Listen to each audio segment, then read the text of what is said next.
ठीक है। तो लिमिटिंग रिएजेंट को देखो डिफाइन कैसे करते हैं। तो लिमिटिंग रिएजेंट एक्चुअली देखो, कोई भी रिएक्शन होता है तो उसमें रिएक्टेंट्स जो होते हैं वो रिएक्ट करते हैं आपस में और वो प्रोडक्ट में कन्वर्ट करते हैं। तो अगर मान लो किसी भी रिएक्शन में एक से ज्यादा रिएक्टेंट अगर है, तो ये जरूरी नहीं है कि हमेशा रिएक्टेंट्स जो है वो इक्वल अमाउंट में कंज्यूम होंगे। जैसे मान लो कोई भी रिएक्शन है A+B = C+D, तो यहाँ ए और बी रिएक्टेंट्स हैं, तो ऐसा जरूरी नहीं है कि जिस रेट से ए रिएक्ट कर रहा है या जिस रेट से ए कंज्यूम हो रहा है रेट से बी रिएक्ट करेगा। ठीक है, दोनों का रेट अलग अलग। ठीक है, तो अगर रेट अलग अलग होगा तो हो सकता है कि रिएक्शन के दौरान कोई एक रिएक्टेंट वो पहले खत्म हो जाए और दूसरा रिएक्टेंट बचा हुआ रह जाएगा। तो उस केस में अगर मान लो कोई एक रिएक्टेंट अगर खत्म हो गया रिएक्शन के दौरान, मान लो A+B वाला ही रिएक्शन हो रहा है, तो मान लो ए अगर खत्म हो गया तो फिर उसके बाद ए अगर कंप्लीटली खत्म हो जाएगा तो वो रिएक्शन हो पाएगा क्या? क्योंकि रिएक्शन तभी हो रहा था जब ए और बी आपस में रिएक्ट कर रहे था। अब ए अगर खत्म हो गया पूरा तो सिर्फ बी ही बचा हुआ रहेगा ना, और बी अकेले तो प्रोडक्ट बना नहीं सकता है। तो इसलिए उसमें हम लोग एक रिएक्टेंट्स के लिए एक टर्म बोलते हैं, अगर एक से ज्यादा रिएक्टेंट होंगे तो उसमें कोई एक ना एक रिएक्टेंट जो है लिमिटिंग रिएजेंट की तरह बिहेव करेगा, लिमिट करेगा। मतलब अगर मान लो ए खत्म हो गया तो ए अब लिमिटिंग रिएजेंट हो गया। उसी को बोलते हैं कि रिएक्शन के दौरान जो रिएक्टेंट पूरा कंप्लीटली खत्म हो जाता है उस रिएक्टेंट को लिमिटिंग रिएजेंट बोला जाता है। क्योंकि अब लिमिटिंग रिएजेंट है तो गवर्न करेगा ना रिएक्शन को कि कितना प्रोडक्ट बनने वाला है, वो किसके अकॉर्डिंग चलेगा, लिमिटिंग रिएजेंट। क्योंकि एक रिएक्टेंट अगर लिमिटिंग रिएजेंट किसको बोल रहे हैं, जो रिएक्टेंट पूरा खत्म हो गया। अगर कोई भी एक रिएक्टेंट अगर खत्म हो गया, अगर उसका कंसेंट्रेशन 0 हो गया, तो इसका मतलब प्रोडक्ट सर अभी। हाँ सर आप कुछ लिख रहे हैं? क्या सर आप कुछ लिख रहे हैं क्या? लिख रहे हैं तो दिखता नहीं होते तो। नहीं सर, आप इस तरह से बोल रहे थे, लग रहा था कि आप लिख ही रहे थे। क्यों, आवाज नहीं आ रहा है क्या क्लियर? सर आवाज आ रहा है। तो अभी लिखे कहाँ है हम कुछ, अभी तो जस्ट एक्सप्लेन कर रहे हैं। क्या समझ में नहीं आया क्या? लिख के ही एक्सप्लेन करना होगा। सर लगा कि आप लिख रहे थे, इसीलिए लगा कि स्क्रीन फ्रीज हो गया है कि क्या। कैसे लग गया लिख रहे थे जब बोल रहे हैं तो? चलो ठीक है, चलो पहले डेफिनेशन लिखते हैं फिर लिख के बताते हैं। चलो डेफिनेशन लिख लो। लिमिटिंग रिएजेंट मतलब क्या हुआ? The reactant which is consumed first and limits the amount of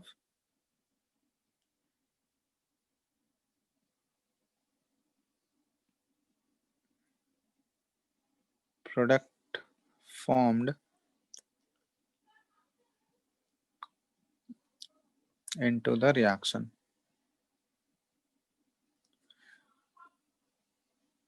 and is therefore called limiting reagent। ठीक है, तो वैसा रिएक्टेंट जो रिएक्शन के दौरान पूरा कंप्लीटली कंज्यूम हो जाए, पहले जो सबसे पहले कंप्लीटली कंज्यूम होगा उस रिएक्टेंट को लिमिटिंग रिएजेंट बोला जाता है। और कितना अमाउंट ऑफ प्रोडक्ट, और लिमिटिंग रिएजेंट ही कंट्रोल करेगा रिएक्शन को, कितना प्रोडक्ट बनने वाला है, या फिर कोई रिएक्टेंट अगर बचा हुआ रह गया तो कितना बचा हुआ रह गया, वो हम लोग लिमिटिंग रिएजेंट जो होगा उसी के अकॉर्डिंग हम लोग सॉल्व करके निकालेंगे। अब लिमिटिंग रिएजेंट एक्चुअली कैसे करते हैं हम लोग इसके क्वेश्चंस, ठीक है, तो वो एक क्वेश्चन के थ्रू ही हम लोग देखेंगे। तो इसके लिए भी वही जरूरी है कि तुमको बैलेंस्ड केमिकल इक्वेशन गिवन होना चाहिए, तभी हम लोग लिमिट। क्योंकि स्टोइकियोमेट्री वाले प्रॉब्लम्स में भी बताए थे कि जब तक बैलेंस्ड इक्वेशन नहीं दिया रहेगा तो हम लोग स्टोइकियोमेट्री वाले प्रॉब्लम्स नहीं कर सकते हैं। उसी तरह लिमिटिंग रिएजेंट निकालने के लिए हमको बैलेंस्ड इक्वेशन पता होना चाहिए। ठीक है, तो जैसे एक क्वेश्चन लेते हैं, क्वेश्चन के थ्रू ही हम देखते हैं।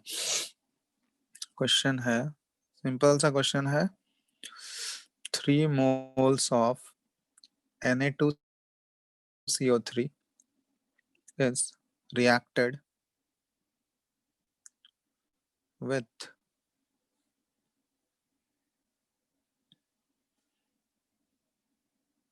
6 moles of HCl solution. Find the volume of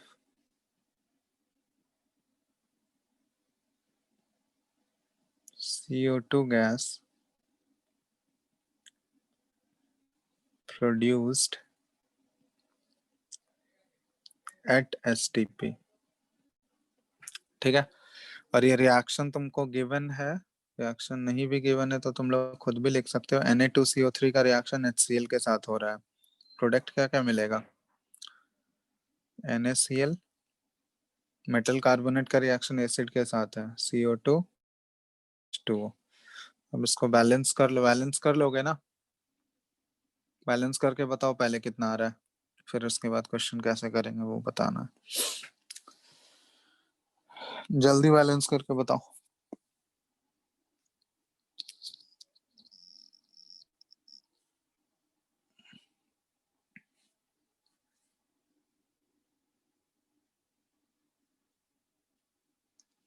हो गया?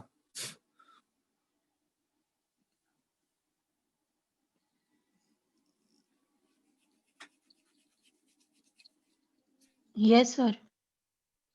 बताओ जल्दी क्या आ रहा है, बैलेंस इक्वेशन क्या है? Sir Na2CO3 plus 2HCl will give 2NaCl plus plus CO2 plus H2O।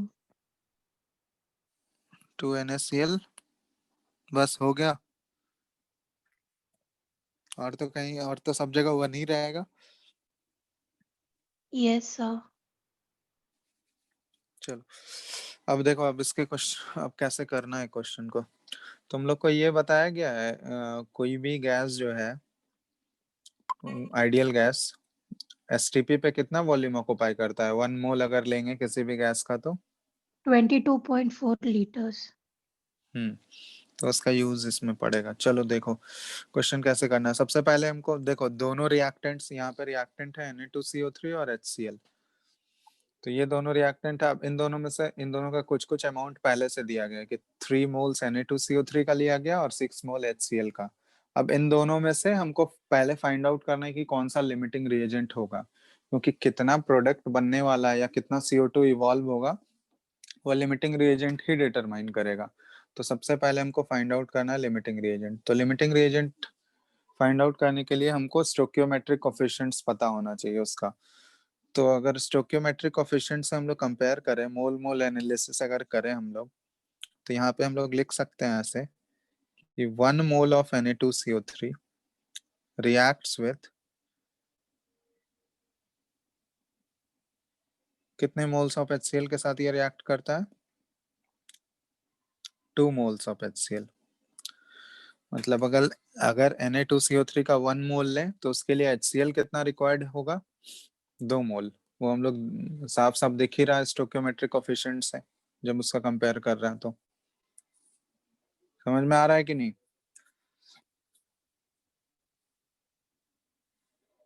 तो अगर हम लोग क्वेश्चन में Na2CO3 का कितना मोल दिया गया है? 3 मोल्स।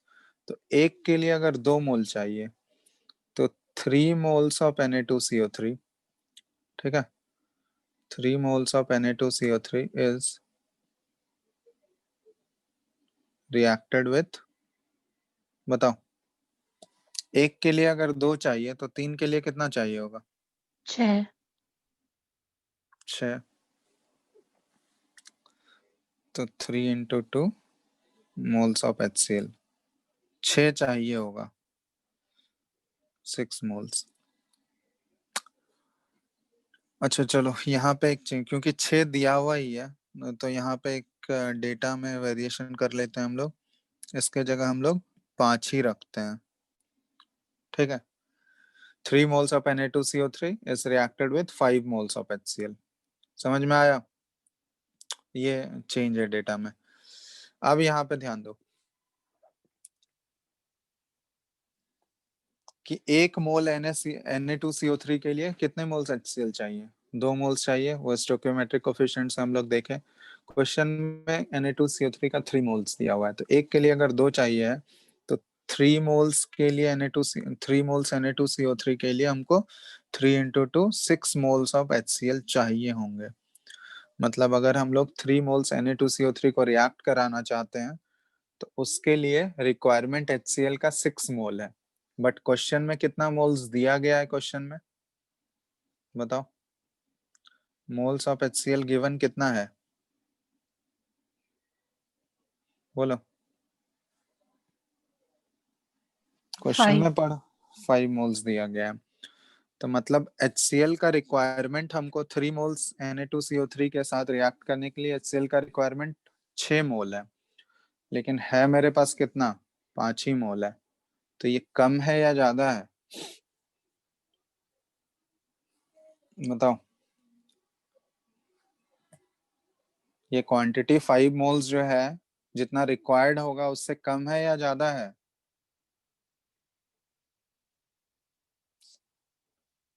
तुम लोग रिस्पॉन्ड क्यों नहीं करते हो? सर कम है। बाकी लोग क्या सो गए हो, कहानी सुन रहे हो?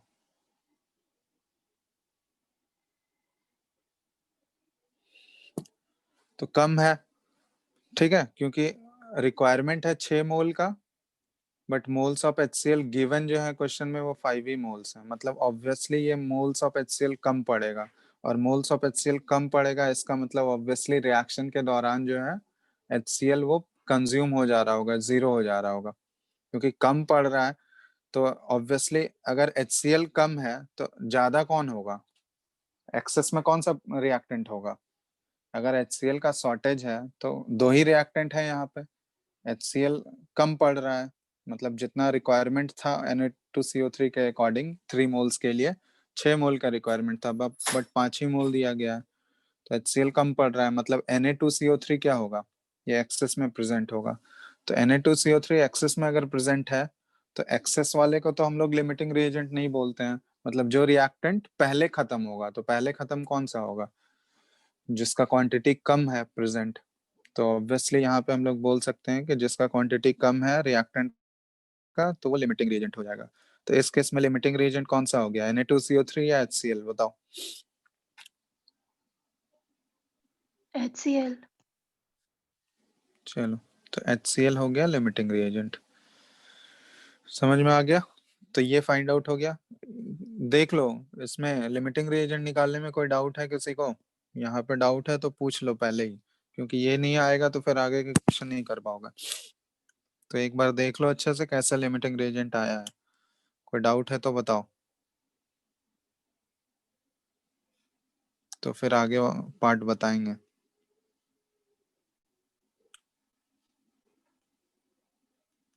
बोलो।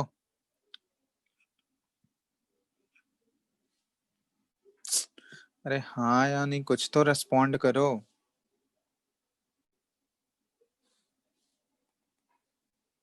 No sir. सो रहे हो क्या तुम लोग?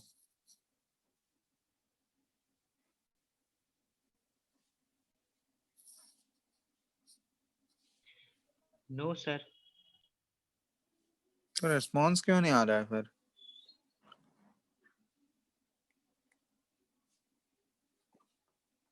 ठीक है, चलो, तो किसी को डाउट नहीं है इसमें, लिमिटिंग रिएजेंट हो गया HCl।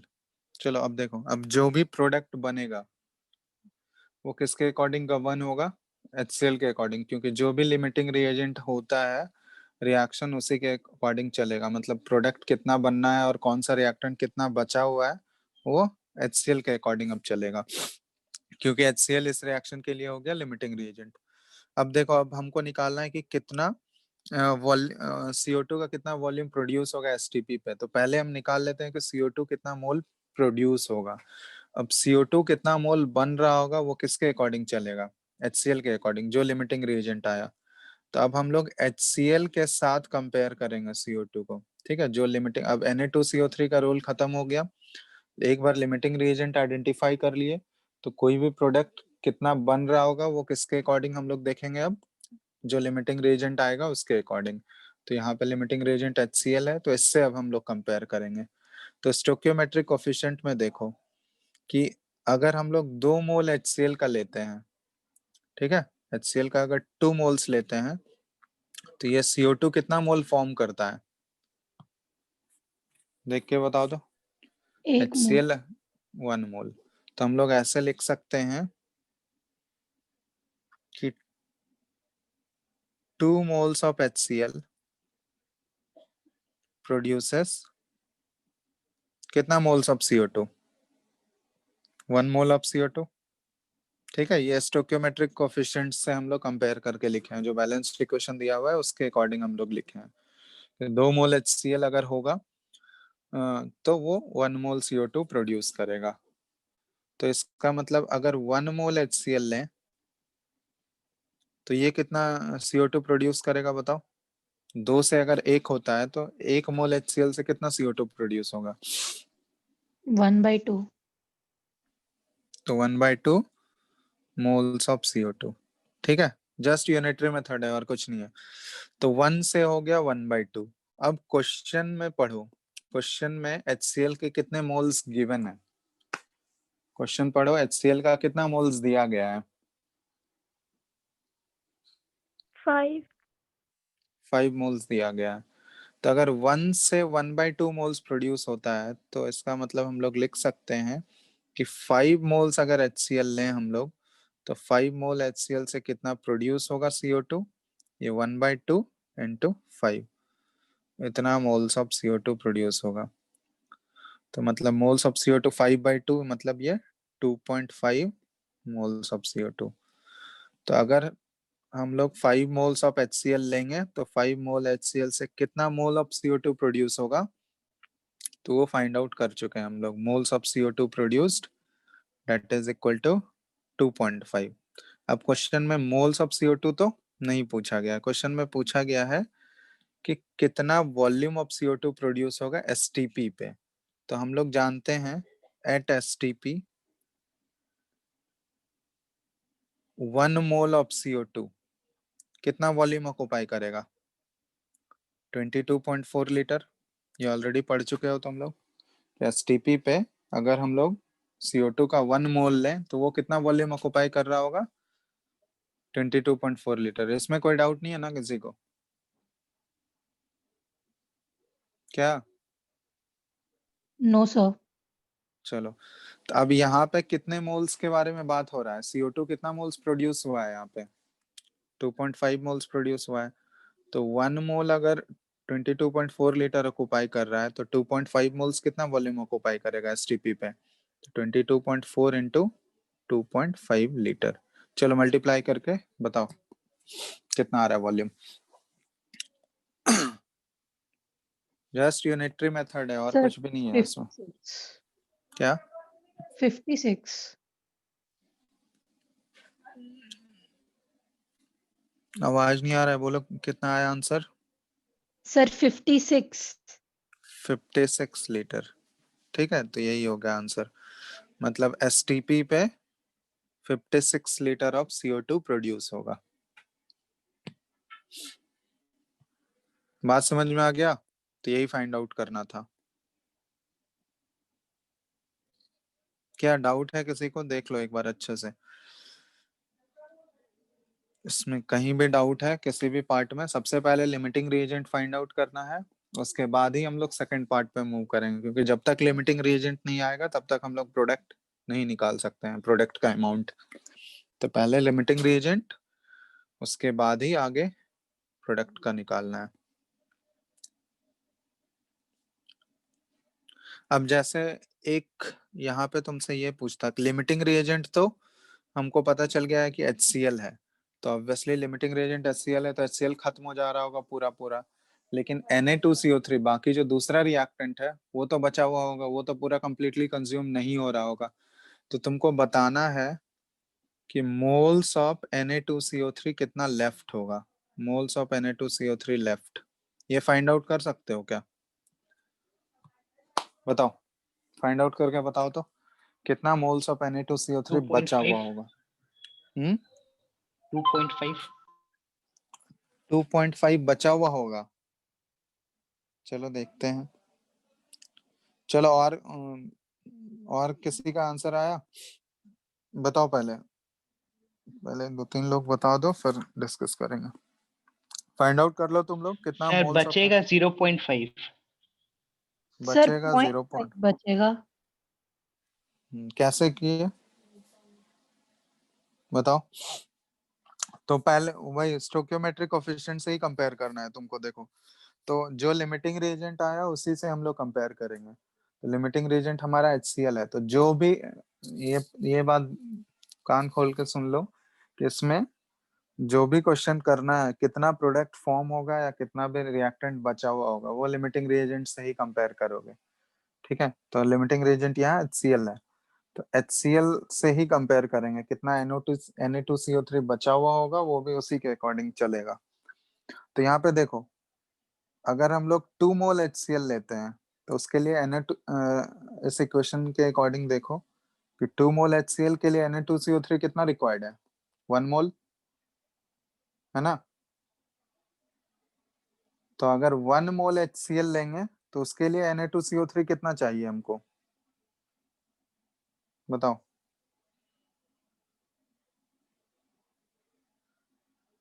हाफ। हाफ चाहिए, यहाँ लिख के ही बता देता हूँ। चलो देखो, समझ आ जाएगा। तो 2 moles of HCl requires 1 mole of Na2CO3. अब 1 mole of HCl requires half mole of Na2CO3। Question में HCl का कितना मोल्स दिया गया है बताओ तो? 5 मोल्स दिया गया है। तो 5 मोल्स ऑफ, अगर 1 के लिए हाफ चाहिए तो 5 मोल्स ऑफ HCl के लिए कितना रिक्वायरमेंट है Na2CO3 का? Half into 5 moles. तो हाफ इंटू 5 मोल्स ये कितना हो गया? 2.5 मोल्स। मतलब 5 मोल HCl के साथ रिएक्ट करने के लिए Na2CO3 कितना चाहिए? 2.5 मोल्स ही चाहिए हमको Na2CO3। बट क्वेश्चन में कितने मोल्स दिए गए हैं Na2CO3 के बताओ? 3। 3 मोल्स दिया गया है। तो मतलब वो ऑब्वियसली एक्सेस में है ना, प्रेजेंट। पता चल ही गया कि हमको रिक्वायरमेंट था 2.5 का ही, बट क्वेश्चन में 3 मोल्स दिया गया है।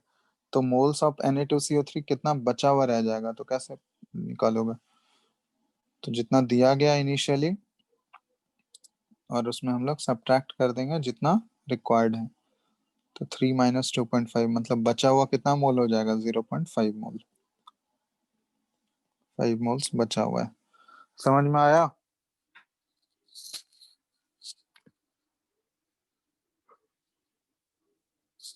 हेलो। Yes sir.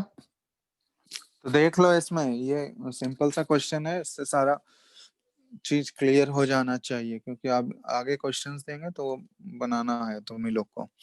ठीक है, तो एक बार देख लो, इसमें सारा चीज हम बता दिए कितने टाइप्स के क्वेश्चन पूछे जा सकते हैं। सबसे पहले लिमिटिंग रिएजेंट फाइंड आउट करना है, उसके बाद कौन सा प्रोडक्ट कितना बनेगा वो उसी के अकॉर्डिंग चलेगा, या कौन सा रिएक्टेंट कितना बचा हुआ रहेगा वो भी उसी के अकॉर्डिंग। तो अभी जैसे हम लोग मोल के टर्म में पहले निकाल रहे थे, पहले मोल मोल के टर्म में ही निकाल लेना। अगर किसी का मास पूछा जाएगा तो पहले मोल्स निकाल के उसके मोलर मास से मल्टीप्लाई कर दोगे तो उसका मास निकल जाएगा।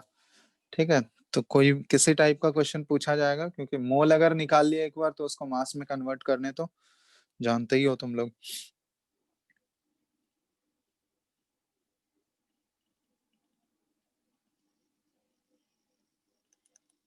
चलो पहले एक सिंपल सा क्वेश्चन देते हैं। कुछ कुछ क्वेश्चंस दिया हुआ है, ये एनसीईआरटी का क्वेश्चन है। ठीक है, इसमें बताना तुम लोग। क्वेश्चन है, इन ए reaction,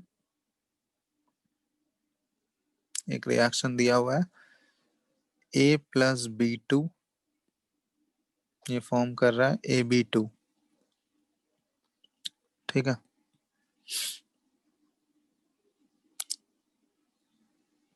identify the limiting reagent if any.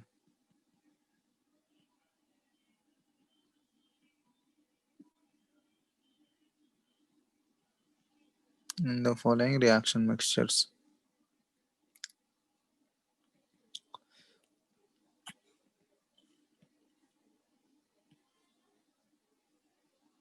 पहला है 300 atoms of A plus 200 molecules of B. दूसरा 2 moles A plus 3 moles B. तीसरा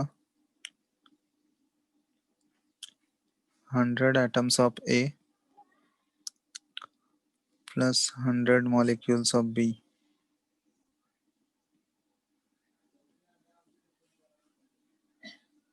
चौथा 5 mole A plus 2.5 mole B.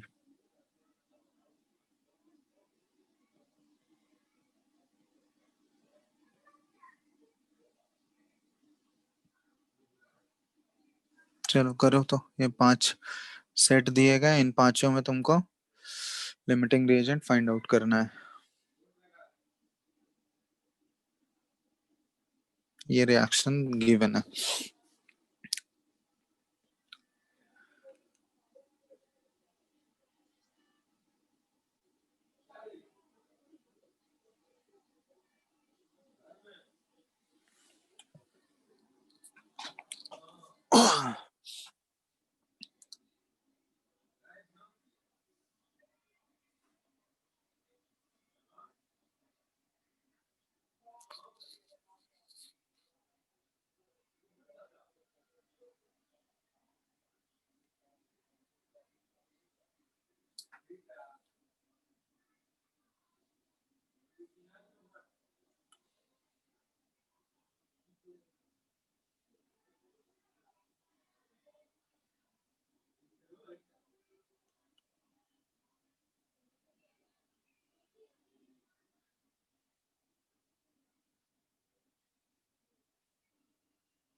हो गया? अरे इतना क्या सोच रहे हो, ये तो बहुत ही बेसिक क्वेश्चन है। हो गया? आपका रिप्लाई ही नहीं कर रहा। अरे बन गया किसी से?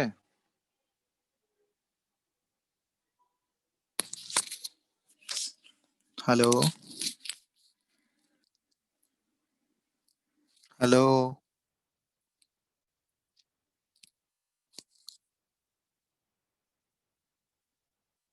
आवाज नहीं जा रहा है क्या तुम लोगों को? सर पहले वाले में B2 होगा लिमिटिंग रिएजेंट। अभी तक एक ही बनाया हो।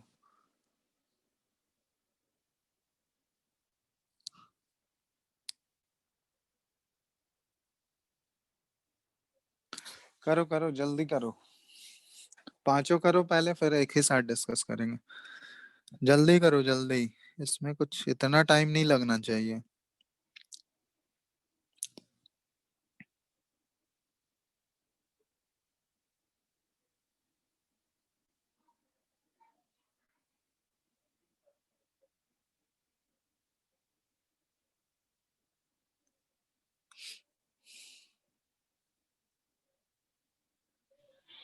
सर सेकंड वाले में ए होगा लिमिटिंग रिएजेंट। पहले पूरा कर लो फिर एक ही साथ बताना तुम। सर ठीक है, थर्ड पांचों वाला सर बना लिया सर। सारा हो गया। Yes sir. अब बाकी लोग का जी, बाकी लोग का बना या डिस्कस करें?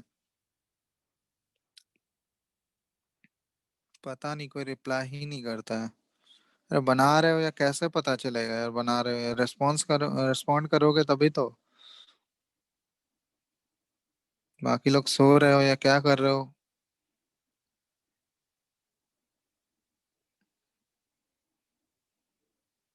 अरे बोलोगे बना या बताएं? बोल दो हाँ या नहीं, बता देंगे फिर।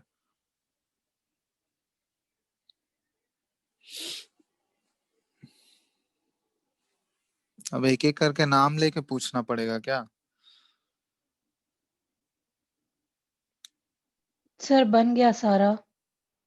चलो देखो, रिएक्शन दिया हुआ है A+B2 AB2। तो रिएक्शन में साफ साफ दिख रहा है कि A जो है वो एटॉमिक फॉर्म में है, A एटम है, और B2 जो है वो क्या है? एटम होगा या मॉलिक्यूल है वो? मॉलिक्यूल है। मॉलिक्यूल है, ठीक है। तो A एटम है और B2 जो है मॉलिक्यूलर फॉर्म है।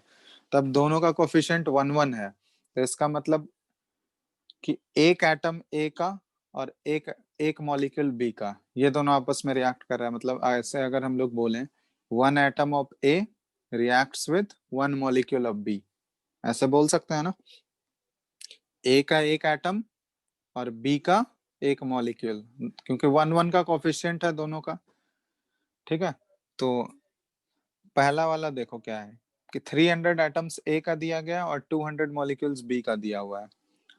तो यहाँ से देखोगे, अगर हम लोग रिएक्शन को देखें तो एक एटम A के लिए एक मॉलिक्यूल B का चाहिए। तो 1 1 का रेशियो है, तो 300 एटम्स ऑफ A के लिए तो 300 मॉलिक्यूल्स ही चाहिए होंगे ना, क्योंकि एक के लिए अगर एक चाहिए तो 300 एटम्स के लिए मॉलिक्यूल्स कितना रिक्वायर्ड होगा B का? 300 ही मॉलिक्यूल्स रिक्वायर्ड होगा। बट क्वेश्चन में कितना मॉलिक्यूल्स दिया हुआ है B का? कितना दिया हुआ है B का मॉलिक्यूल्स? 200। 200। तो कम है या ज्यादा है? कम है। कम है। तो कम है तो इसका मतलब लिमिटिंग रिएजेंट कौन सा हो गया? जो कि कम है। तो यहाँ पे हम सर्कल कर दे रहे हैं, जो लिमिटिंग रिएजेंट है उसको सर्कल कर दे रहे हैं। मतलब B2 जो है ये लिमिटिंग रिएजेंट है पहले वाले के। चलो यहाँ लिख ही देते हैं, पहले वाले केस का लिमिटिंग रिएजेंट है B2। समझ में आ गया? दूसरा वाला देखो, और ये मोल्स के टर्म में है। तो यहाँ पे हम लोग देख सकते हैं कि अगर 1 मोल A का लें, मोल मोल एनालिसिस जैसे करते हैं, दोनों का कोफिशिएंट तो 1 1 ही है। तो 1 मोल A के लिए 1 मोल B चाहिए हमको। ठीक है, क्योंकि कोफिशिएंट 1 1 है तो एक के लिए एक चाहिए, तो 2 मोल A के लिए B कितना चाहिए हमको? अगर एक के लिए 1 मोल है तो 2 मोल्स ऑफ A के लिए B कितना चाहिए? 2 ही मोल चाहिए ना। लेकिन क्वेश्चन में कितना मोल दिया गया है? 3। 3। मतलब B का मोल ज्यादा दिया है या कम दिया है? ज्यादा दिया गया है, क्योंकि 2 मोल्स A के साथ रिएक्ट करने के लिए 2 ही मोल्स हमको B चाहिए होंगे।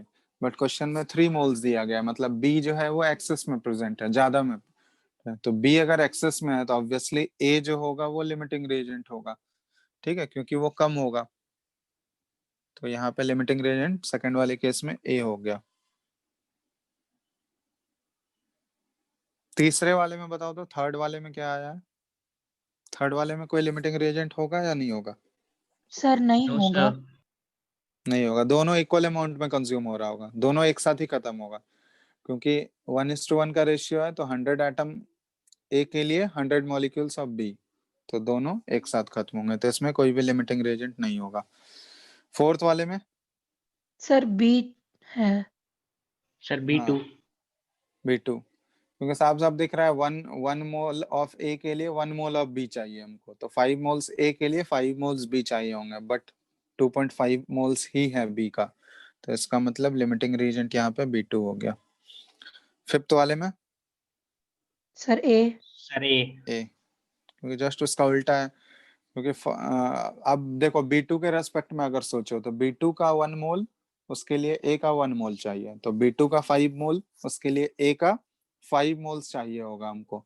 बट A का मोल्स जो है 2.5 ही दिया गया है, मतलब A का मोल्स कम दिया गया है, तो ऑब्वियसली A का मोल्स कम है, तो A लिमिटिंग रिएजेंट हो गया।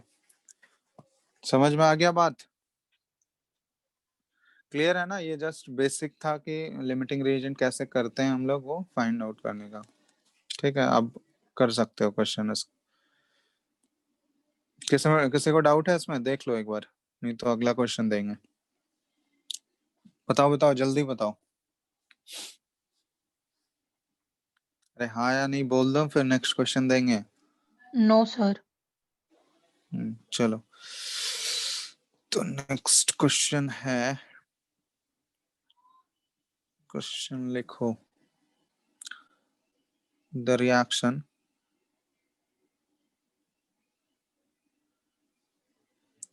(2C plus O2 with 2CO)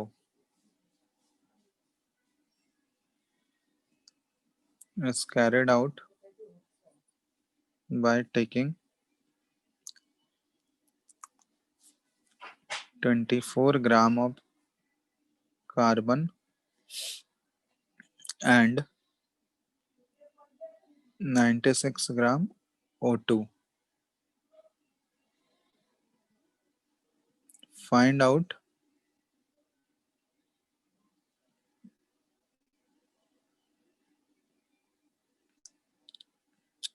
which reactant is left in excess.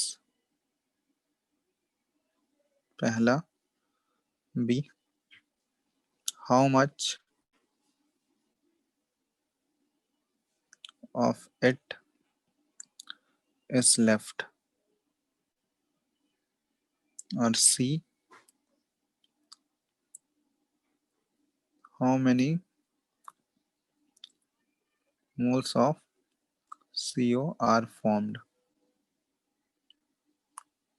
चलो करो, ये तीनों पार्ट करके बताओ। जैसे बताए हैं बस वैसे। यहाँ मास के टर्म में है तो मास को मोल्स में बदल लो, या फिर मोल को मास में, दोनों वे से कर सकते हो। तो उतना तो मोल कॉन्सेप्ट पढ़ ही चुके हो तुम लोग।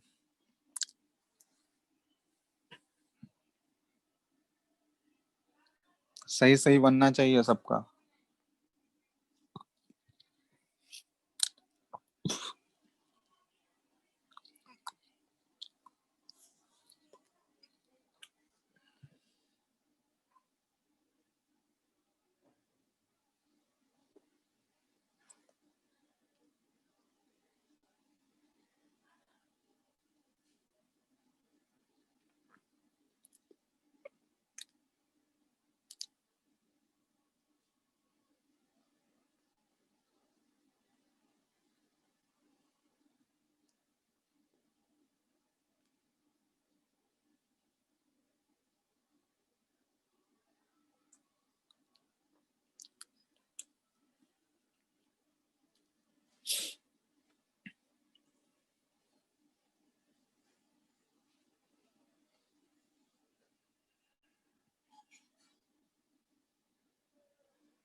सर हो गया। हो गया सबका? Yes sir. तीनों पार्ट बन गया? बताओ पहला वाला क्या है? which reactant is left in excess? Sir O2। Sir O2। O2 excess में चलो कितना एक्सेस में, कितना बचा हुआ होगा? सर 64 ग्राम। 64 ग्राम बचा हुआ है। और सीओ का कितना मोल्स फॉर्म होगा? सर 2। सर 2। 2 मोल्स। चलो चेक करते हैं। यही आया सबका? हम्म?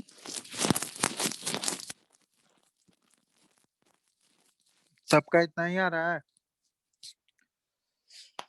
चलो देखो, जिसका नहीं हुआ है देख लो उसको कैसे करेंगे। क्वेश्चन देखो, यहाँ पे रिएक्शन लिख लो पहले। 2C प्लस O2 और ये 2CO। तो क्वेश्चन में अगर कंपेयर करोगे तो 2 moles of carbon reacts with, सबसे पहले लिमिटिंग रिएजेंट फाइंड आउट करना है हमको। रिएक्ट्स विथ, तो बोल सकते हैं 1 मोल ऑफ O2। ठीक है, तो अब इसको तुम चाहे तो यहीं पे मास में कन्वर्ट कर लो, क्योंकि क्वेश्चन में मास के टर्म में दिया गया है, तो यहाँ पे मास के टर्म में भी तुम कन्वर्ट कर सकते हो। तो 2 मोल ऑफ कार्बन, तो 2 मोल ऑफ कार्बन का मास कितना हो जाएगा बताओ तो? 1 मोल कार्बन का मास कितना होता है? कार्बन का मोलर मास 12 ग्राम। ठीक है, तो 2 का कितना हो जाएगा? 2 मोल्स का मास 2 इंटू 12 ग्राम होगा। बोलो, यस सर। इसमें कोई डाउट है? और यहाँ पे 1 मोल ऑफ ऑक्सीजन है, तो ऑक्सीजन का मोलर मास होता है 32 ग्राम। तो 1 इंटू 32 ग्राम ऑफ O2 हम लोग ऐसे मास के टर्म में कन्वर्ट कर लिए, क्योंकि क्वेश्चन में मास के टर्म में दिया गया है। तो मतलब हम लोग लिख सकते हैं कि 24 gram of carbon reacts with 32 gram of O2। ठीक है, ये पता चल गया। अब क्वेश्चन में हाँ 24 ग्राम ही कार्बन का दिया हुआ है, तब तो कोई दिक्कत ही नहीं है। तो 24 ग्राम ऑफ कार्बन से रिएक्ट करने के लिए कितना ग्राम O2 चाहिए हमको? वो तो डायरेक्टली दिख रहा है, 32 ग्राम ऑफ O2 चाहिए, लेकिन क्वेश्चन में कितना ग्राम ऑफ O2 दिया गया है? 96। 96। तो ऑब्वियसली बहुत ज्यादा दिया गया है जितना रिक्वायरमेंट है। तो 96 दिया हुआ है, ऑब्वियसली वो एक्सेस में है। तो the reactant which is present in excess क्या हो गया? O2। O2 एक्सेस में है। अब कितना एक्सेस में है? तो हमको रिक्वायरमेंट है 32 ग्राम का ही, और दिया हुआ है 96। तो यहाँ पे लिख सकते हैं हम लोग मास ऑफ O2 लेफ्ट। तो मास ऑफ O2 लेफ्ट कितना हो गया? 96 ग्राम माइनस 32 ग्राम, तो that is equal to 64 grams. तो मास ऑफ O2 लेफ्ट। चलो अब पूछा गया कितना मोल्स ऑफ CO फॉर्म, तो मोल्स ऑफ CO फॉर्म कैसे निकलेगा? जो लिमिटिंग रिएजेंट होगा, तो यहाँ पे लिमिटिंग रिएजेंट कौन सा हो गया? अगर CO तो एक्सेस में है, तो लिमिटिंग रिएजेंट तो कार्बन हो गया। लिमिटिंग रिएजेंट कार्बन होगा ना।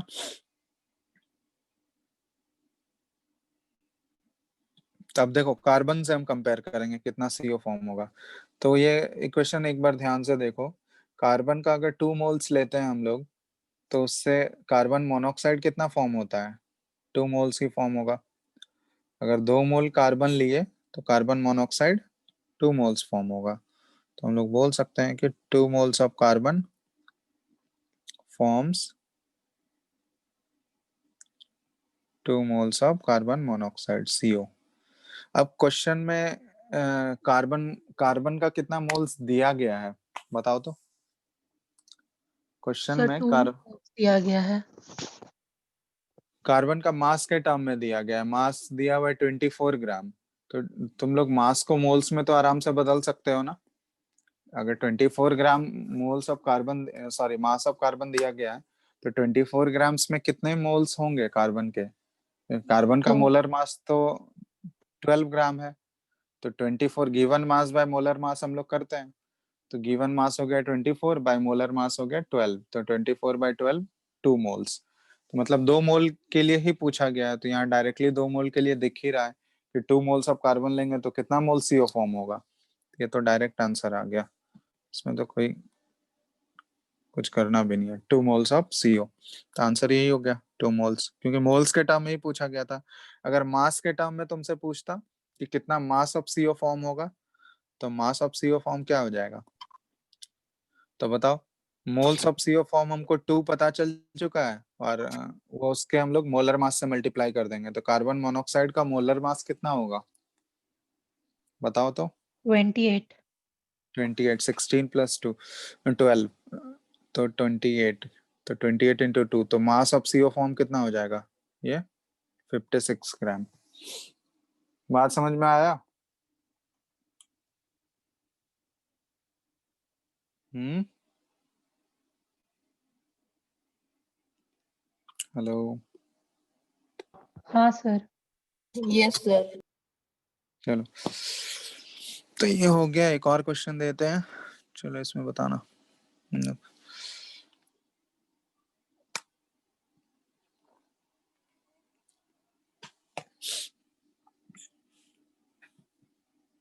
क्वेश्चन है, ये है 50 kg of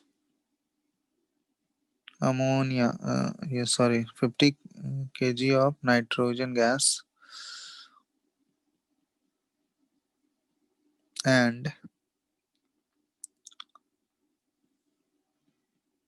10 kg of hydrogen gas are mixed to produce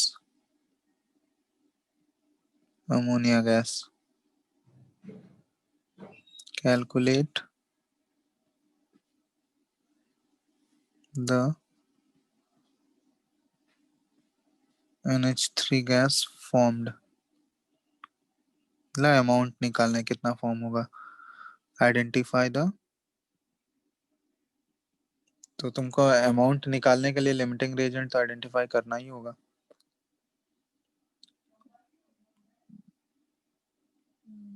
limiting reagent और रिएक्शन तो पता ही होगा। Reaction N2 gas plus 3H2 gas, ये अमोनिया गैस फॉर्म करता है, ये 2NH3 गैस। ठीक है, तो ये रिएक्शन है। चलो करो तो, निकालना है कितना अमोनिया गैस फॉर्म होगा।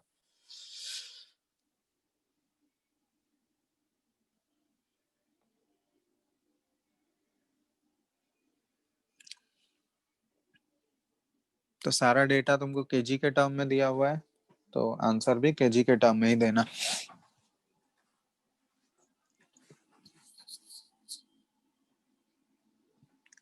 कैलकुलेशन होगा, थोड़ा सा कैलकुलेशन कर लेना अच्छे से।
सर हो गया। क्या आया आंसर? सर मेरा तो 60.71 kg आया। NH3? Yes sir. नहीं, क्रॉस चेक करो एक बार, कैलकुलेशन चेक करो। सिक्स आंसर आंसर है 56.1 kg।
आ गया सर। आ गया। Yes sir. 56.1। Yes sir. बाकी लोग का आया, किसी का और? लिमिटिंग रिएजेंट कौन सा आ रहा है, नाइट्रोजन या हाइड्रोजन?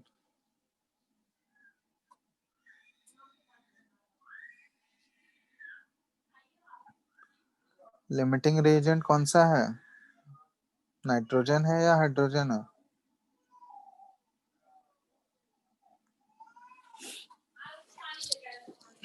बताओ।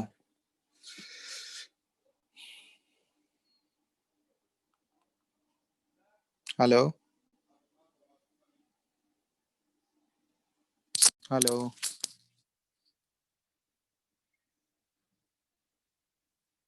अंशुल,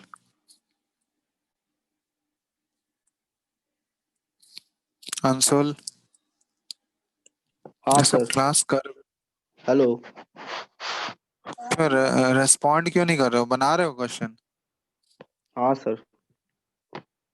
कौन सा लिमिटिंग रिएजेंट आया है? नहीं आया मेरा।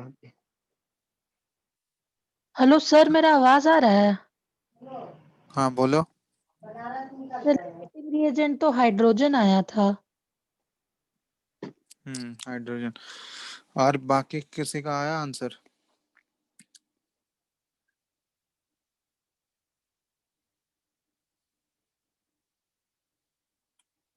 प्रवीण,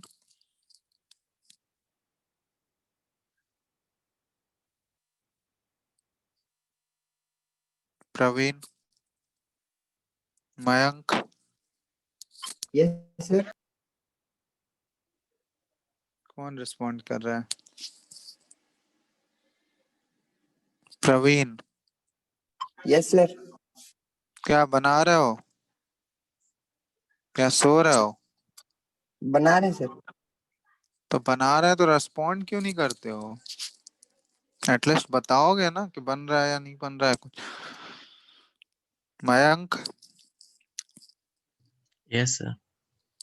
बन रहा है? हाँ सर बना रहे। क्या ये बताना है या आ गया है सबका आंसर?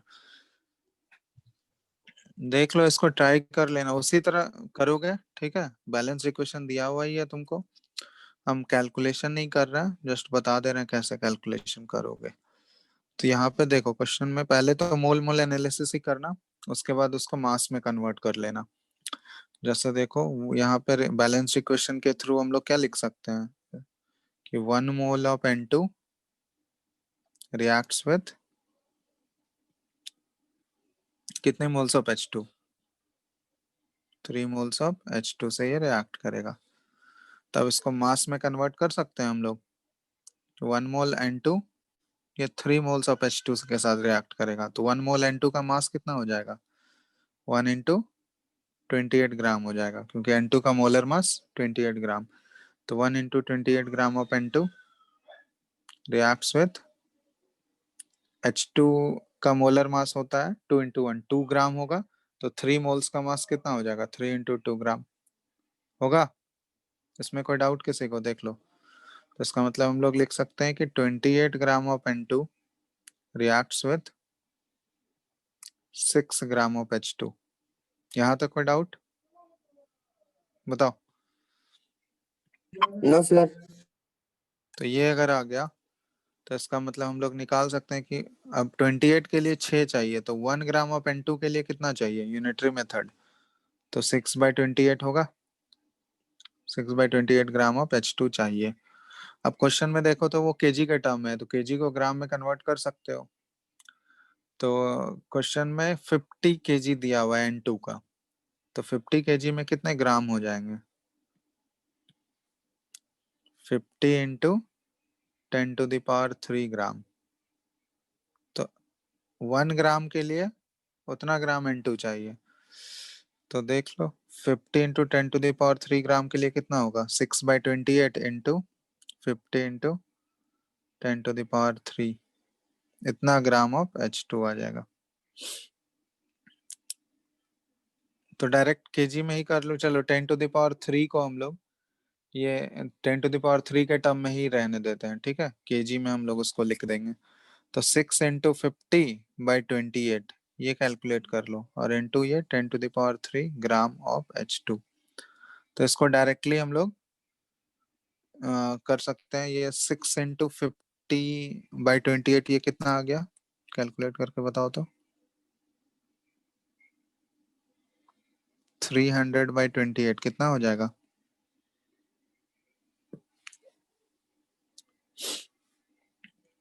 Sir 10.714 something. 10.7 ही मान लेते हैं। 10.7 इंटू 10⁻³ ग्राम ऑफ H2। तो ये इसको हम लोग केजी में लिख सकते हैं। 10.7 केजी लिख सकते हैं, लिख सकते हैं ना? बताओ। हाँ सर।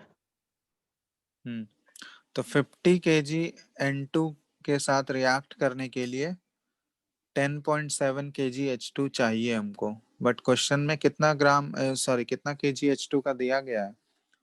10.7 चाहिए मेरे को, बट दिया हुआ कितना है? दिया हुआ 10 कितना है? kg। 10 केजी दिया हुआ है, मतलब ये कम दिया हुआ है। जितना रिक्वायर्ड है उससे कम दिया हुआ है। तो ऑब्वियसली जो कम दिया हुआ होगा, मतलब ऑब्वियसली रिएक्शन के दौरान खत्म कौन हो रहा होगा? H2। तो इसका मतलब लिमिटिंग रिएजेंट हम फाइंड आउट कर लिए, ये H2 है। तो एक बार अगर लिमिटिंग रिएजेंट आ गया, उसके बाद कितना NH3 फॉर्म करेगा वो H2 के अकॉर्डिंग ही रिएक्शन चलेगा। तब वो तो कैलकुलेट कर ही लोगे तुम लोग कि H2 से अब कंपेयर करना है कितना NH3 फॉर्म होगा। तो H2 से कंपेयर करोगे तो देखो स्टोइकियोमेट्रिक कोफिशिएंट कि 3 मोल्स अगर H2 का लेंगे तो उससे 2 मोल्स NH3 फॉर्म होगा। तो वैसे ही रिलेट करके फाइंड आउट करो। तो मोल्स ऑफ मतलब 3 यहाँ से कैलकुलेशन कर लेना तुम लोग खुद। 3 moles of NH3 3 moles of H2 है ना, gives 2 मोल्स ऑफ NH3। अब इसको मास में बदल सकते हो। 3 मोल्स H2 का मास कितना हो गया? 3 इंटू 2 ग्राम ऑफ H2। और 2 इंटू मोलर मास कितना होता है NH3 का? 14 इंटू 3 17 ग्राम हो जाएगा। होगा? बताओ। Yes sir. यहाँ से लिख सकते हैं 3 into 2 6 gram of H2 gives 17 into 2 34 gram of NH3। तो ये अगर आ गया तब उसके बाद 6 ग्राम से 34 ग्राम मिल रहा है, मतलब 1 ग्राम ऑफ H2 से कितना मिलेगा हमको? लिमिटिंग रिएजेंट है 34/6 ग्राम ऑफ NH3। क्वेश्चन में कितना ग्राम दिया हुआ है? H2 का 10 kg दिया है, तो 10 kg मतलब 10 into 10 to the power 3 gram. Hydrogen से ये 34/6 into 10 into 10 to the power 3। Direct KG के टर्म में भी लिख सकते हो। तो ये आ गया तुम्हारा 340/6, और ये 10 to the power 3 ग्राम को हम लोग केजी में कन्वर्ट कर लेते ऑफ NH3। तो 340/6 कर लो, कितना आ जाएगा? 56.61। तो वही हो गया।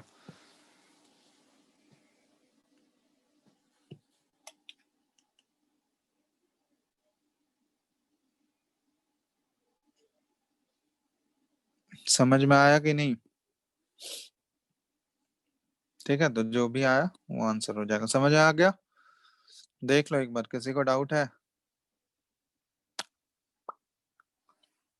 बताओ जल्दी। हेलो। नहीं है सर। चलो तब तो हो ही गया।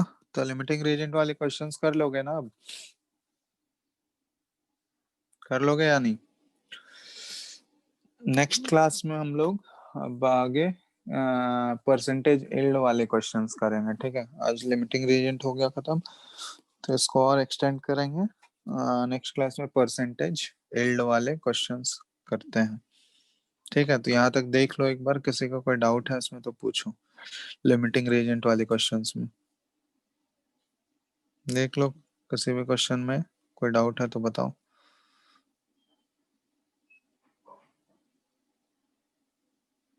नहीं तो फिर आगे नेक्स्ट क्लास में करेंगे।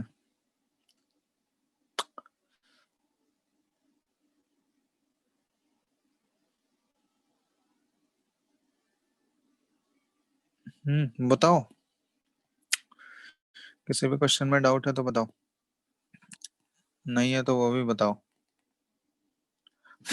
पूछना है किसी को कुछ? सर इससे नहीं है, लेकिन एक डाउट पूछना था। क्या है? सर एनोड रेज का वो पढ़ रहे थे कैरेक्टरिस्टिक, तो उसमें ये एक पॉइंट जो था कि nature of anode rays depend on gas taken in discharge tube, ये नहीं समझ में आया था सर। तो ऑब्वियसली एनोड रेस तो नेचर ऑफ गैस पे डिपेंड करे, क्योंकि एनोड रेस में कंपोजिशन क्या होता है? गैस का मॉलिक्यूल ही तो रहता है जो चार्ज्ड मॉलिक्यूल है, चार्ज न्यूक्लियस जो होगा। यस। तो इलेक्ट्रॉन अगर उससे निकल जाएगा तो गैस के जो बचेंगे मॉलिक्यूल, जो न्यूक्लियस बचेगा, उसी को तो एनोड रेस बोलते हैं। वो कंपोजिशन तो वही रहता है ना। तो इलेक्ट्रॉन मान लो अभी हाइड्रोजन गैस है, तो हाइड्रोजन से एक इलेक्ट्रॉन निकल गया, तो वो हाइड्रोजन गैस का न्यूक्लियस अंदर है। अब गैस को अगर रिप्लेस कर दिए हम लोग हीलियम से, तो इलेक्ट्रॉन अगर निकल गया, तो अब वो न्यूक्लियस किसका बचा? हीलियम का है ना वो। तो हाइड्रोजन और हीलियम के न्यूक्लियस सेम होंगे क्या? दोनों का प्रॉपर्टी सेम होगा क्या? No sir. तो अगर गैस अगर चेंज करते जाएं हम लोग, तो ऑब्वियसली उसका न्यूक्लियस तो वैरी करेगा ना। जो चार्ज्ड पार्टिकल है, जो पॉजिटिवली चार्ज्ड पार्टिकल है, इलेक्ट्रॉन निकलने के बाद जो पॉजिटिवली चार्ज्ड पार्टिकल है, वही तो रहता है एनोड रेस में।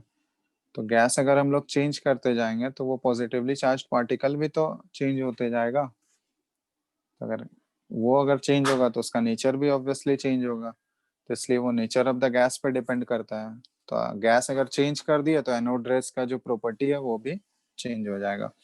बट की कैथोड रेस में ऐसा नहीं होता है। कैथोड रेस में क्योंकि इलेक्ट्रॉन रहता है, तो इलेक्ट्रॉन तो किसी भी एटम से इलेक्ट्रॉन निकले तो इलेक्ट्रॉन तो सेम ही रहेगा। इलेक्ट्रॉन का कैरेक्टरिस्टिक्स थोड़ी ना चेंज होगा। ठीक है।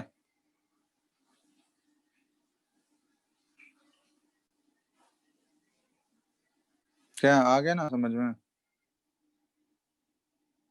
ये सर, और जो न्यूट्रॉन्स का डिस्कवरी था वो भी किसी एक्सपेरिमेंट पे था या फिर ऐसे ही सोचा गया था कि न्यूट्रॉन्स भी होता है? नहीं, वो एक्सपेरिमेंट था, सोचा नहीं गया था। वो भी एक्सपेरिमेंट है, बट वो नहीं पढ़ते हैं, वो डिटेल में नहीं पढ़ना है। वो एक्चुअली बम्बार्डमेंट किया गया था, वो देखना बुक में दिया हुआ होगा बट डिटेल में उसको नहीं करते हैं। कैथोड और ये इलेक्ट्रॉन और प्रोटॉन का ही पढ़ते हाँ हैं हम सर, लोग। वही दोनों पढ़े भी थे, ये न्यूट्रॉन का नहीं पढ़े थे। तो न्यूट्रॉन का पढ़ना भी नहीं है, ठीक है, उसको छोड़ दो। चलो, और कोई डाउट?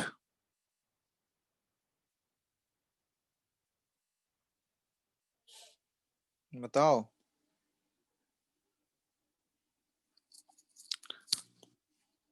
हेलो, और कुछ पूछना है किसी को?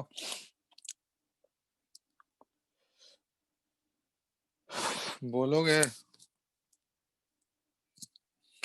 कोई रिप्लाई नहीं। चलो फिर तो आगे नेक्स्ट क्लास में करते हैं, एंड कर रहे हैं।